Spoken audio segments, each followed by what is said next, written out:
8월 5일 예레미야 45장 1절부터 46장 12절. 유다의 요시야 왕의 아들 여호야김 넷째 해에 네리야의 아들 바룩이 예레미야가 불러주는 대로 이 모든 말을 책에 기록하니라. 그때 선지자 예레미야가 그에게 말하여 이르되, 바룩아, 이스라엘의 하나님 여호와께서 네게 이같이 말씀하셨느니라. 네가 일찍이 말하기를, 화로다, 여호와께서 나의 고통에 슬픔을 더하셨으니 나는 나의 탄식으로 피곤하여 평안을 찾지 못하도다. 너는 그에게 이르라. 여호와께서 이와 같이 말씀하시기를, 보라, 나는 내가 세운 것을 헐기도 하며 내가 심은 것을 뽑기도 하나니 온 땅에 그리하겠거늘 네가 너를 위하여 큰 일을 찾느냐? 그것을 찾지 말라. 보라, 내가 모든 육체에 재난을 내리리라. 그러나 네가 가는 모든 곳에서는 내가 너에게 네 생명을 노량물 주듯 하리라. 여호와의 말씀이니라. 이방 나라들에 대하여 선지자 예레미야에게 임한 여호와의 말씀이라. 애굽에 관한 것이라. 곧 유다의 요시야 왕의 아들 여호야김 넷째 해에 유브라데 강가 갈그미스에서 바벨론의 느부갓네살 왕에게 패한 애굽의 왕 바로 느고의 군대에 대한 말씀이라. 너희는 작은 방패와 큰 방패를 예비하고 나가서 싸우라. 너희 기병이여, 말에 안장을 지워 타며 투구를 쓰고 나서며 창을 갈며 갑옷을 입으라. 여호와의 말씀이니라. 내가 본즉 그들이 놀라 물러가며 그들의 용사는 패하여 황급히 도망하며 뒤를 돌아보지 아니함은 어찌미냐. 두려움이 그들의 사방에 있음이로다. 발이 빠른 자도 도망하지 못하며 용사도 피하지 못하고 그들이 다 북쪽에서 유브라데 강가에 넘어지며 엎드러지는도다.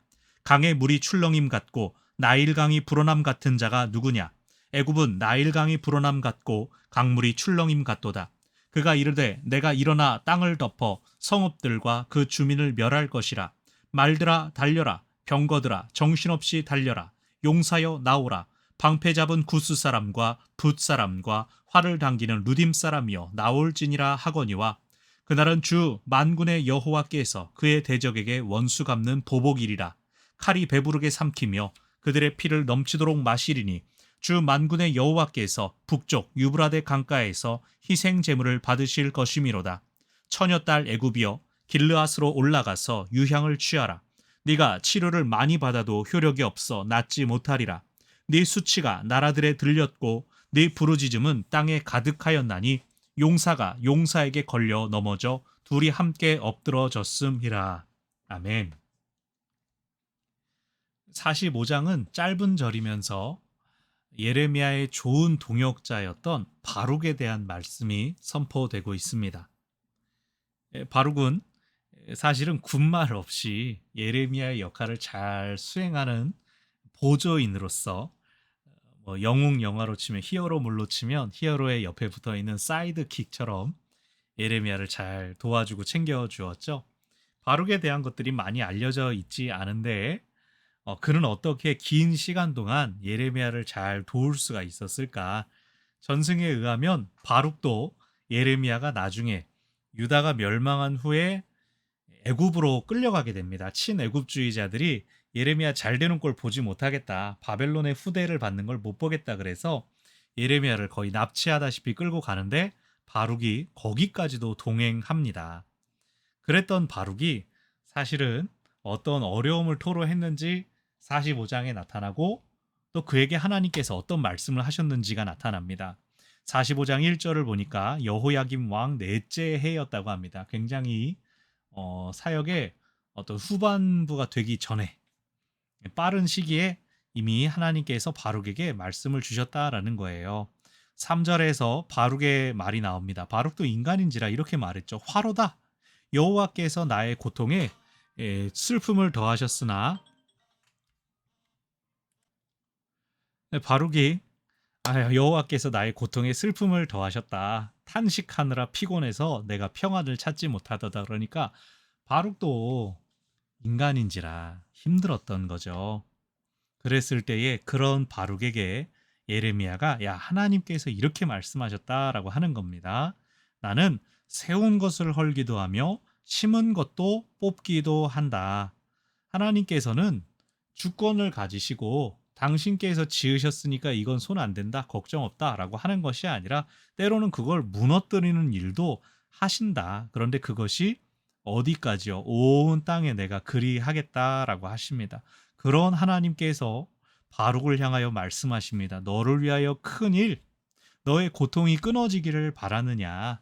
그것 찾지 말아라. 모든 재난, 모든 육체에 재난을 내릴 것이다. 그러니 너만 화를 당하는 것이 아니고 내가 너만 괴롭히려고 하는 것이 아니라 지금은 온 땅에 재난의 때가 임하는 중이다. 하지만 바룩을 향한 약속 모든 곳에서 너에게 생명을 노량물 주듯 하리라. 남의 것을 취하여 내가 가지는 것처럼 덤으로 얻어지는 것처럼 내가 너의 생명을 보전케 하겠다. 하나님의 약속을 주십니다.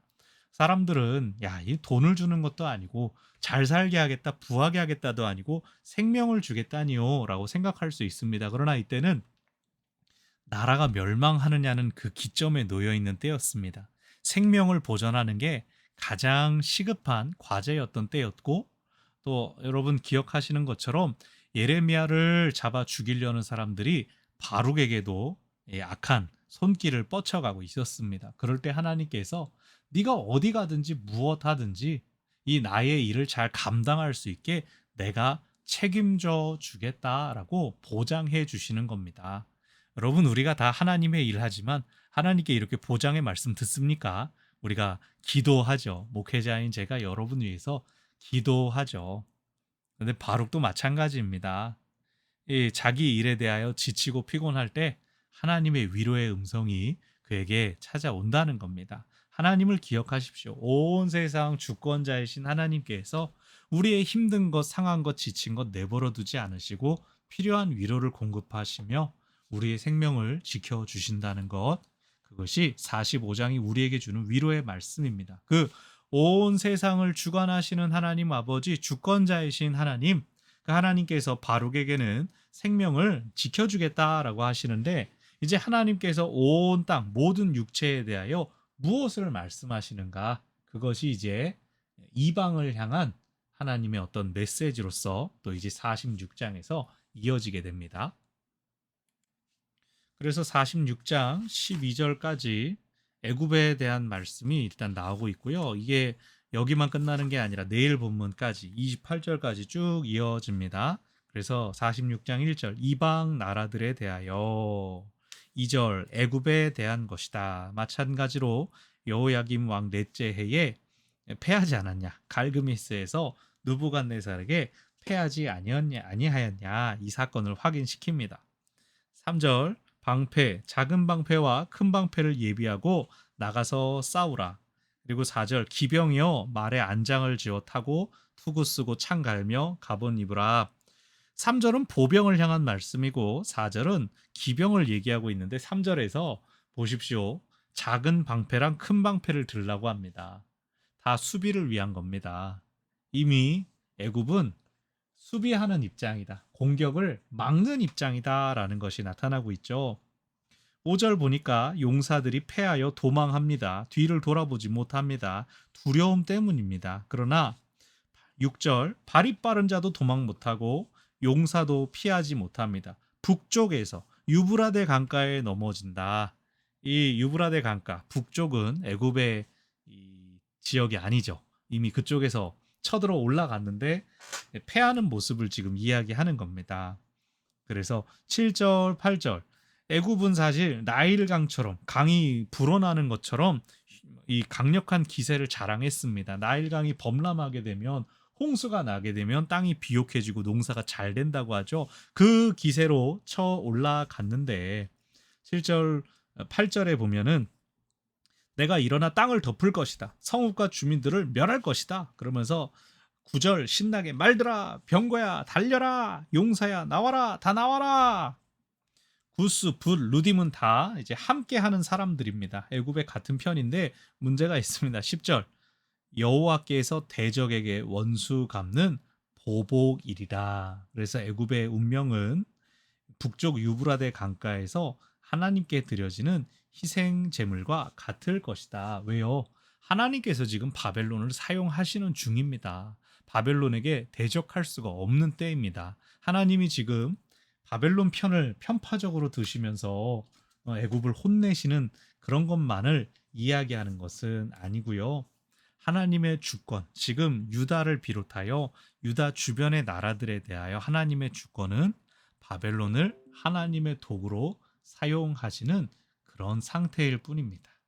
그래서 하나님이 편애하거나 편파적인 것이 아니라 그 하나님의 일하심을 잘 분별하고 인정할 줄 알아야 한다는 것이죠. 세상의 권력들이 화무 11홍이라는 거 하죠. 다 부풀 때가 있지만 가라앉을 때가 있습니다. 떨어질 때가 있습니다. 세상에 잘 되는 것들, 어떤 주류들, 흐름들, 그런 것들을 보면서 내가 이것 하면 잘 되리라, 이것 하면 성공하리라 라고 우리가 감히 예측할 수 없다는 거죠. 우리에게 필요한 것은 무엇입니까? 겸손함으로 하나님의 주권을 늘 기억하며 잘 되든지 잘 못 되든지 그 상태 자체에만 연연하지 말고 하나님께서 나를 어디로 이끌어 가시는가? 하나님께서 내게 원하시는 것은 무엇일까? 그 하나님의 섭리를 발견하고 수용할 줄 아는 마음들이 우리에게 필요한 것이죠.